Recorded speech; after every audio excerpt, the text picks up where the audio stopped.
Mamá, ¿nos puedes contar la historia de don Roberto y el jinete sin cabeza? Claro que sí, hija. En un lugar de Morelos vivía don Roberto con su mamá. Él era un señor muy trabajador. Tenía muchas labores, pero en especial se dedicaba a la elaboración del pulque. Don Roberto era una persona de tener el mal hábito de dormirse a cualquier hora del día, pero eso sí, siempre fue muy responsable en cuanto a lo que él se dedicaba.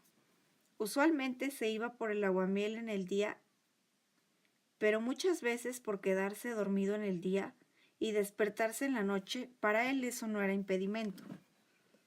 La hora que fuese, a él eso no le importaba. Se montaba en su burro para ir por el aguamiel a un terreno que tenía a las afueras del pueblo, aproximadamente a 2 horas de su casa. Y para llegar a ese terreno tenía que cruzar un riachuelo y pasar por la casa de don Cipriano, que vivía cerca del riachuelo en una calle muy inclinada. Como don Roberto a diario pasaba por ahí, se hicieron los mejores amigos. Y un buen día don Roberto se fue a dormir, como eso de las 4 de la tarde, y se despertó justamente a las 11:30 de la noche. Se montó en su burro y se fue por el aguamiel muy tranquilo, pero al llegar casi a la casa de don Cipriano, vio a lo lejos a un jinete, que con señas le decía que se acercara, pero él notó que cuanto más se acercaba, el jinete no tenía cabeza. En ese momento sintió tanto miedo, pero ese miedo que nunca antes lo había sentido, que se quedó paralizado, como congelado, durante aproximadamente unos 5 minutos, según contó el propio don Roberto, y cuando reaccionó se fue a la casa de su amigo Cipriano. Le habló varias veces. Cipriano, Cipriano, ábreme la puerta, ayúdame por favor.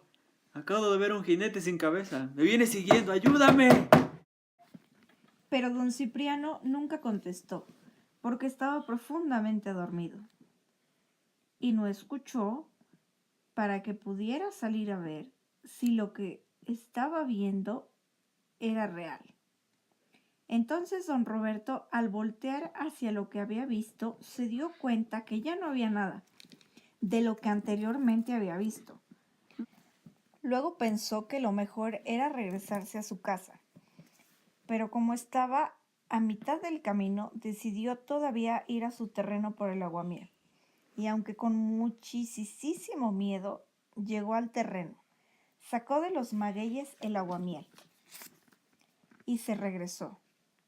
Cuando llegó a su casa, casi no podía hablar, y con la boca temblorosa y también el cuerpo, le contó a su mamá lo sucedido. Mamá, mamá, acabo de ver un... ¿Un qué, hijo? ¿Qué viste? ¿Por qué vienes así tan asustado que ni siquiera puedes hablar? Dime, ¿qué pasa, hijo? Es algo que no te puedo explicar. Hijo, ya me asustaste. Dime, ¿qué pasó? Dime, ¿qué tienes? Por favor, habla, hijo. Es un jinete sin cabeza. Dios mío, hijo. Pero a partir de hoy, no vuelvas a salir en la noche. Y desde esa noche no volvió a salir a deshoras de la noche. Pero para su desgracia, no pasó ni una semana y don Roberto empezó a bajar y a bajar de peso inexplicablemente, al igual que su autoestima, y tampoco volvió a hablar con nadie. Su familia, muy preocupada, lo llevaron al médico, pero lamentablemente ya nadie pudo hacer nada por él. Y aproximadamente a los 3 meses, don Roberto murió. Esto fue un caso real que a su familia hasta la fecha le sigue doliendo su partida.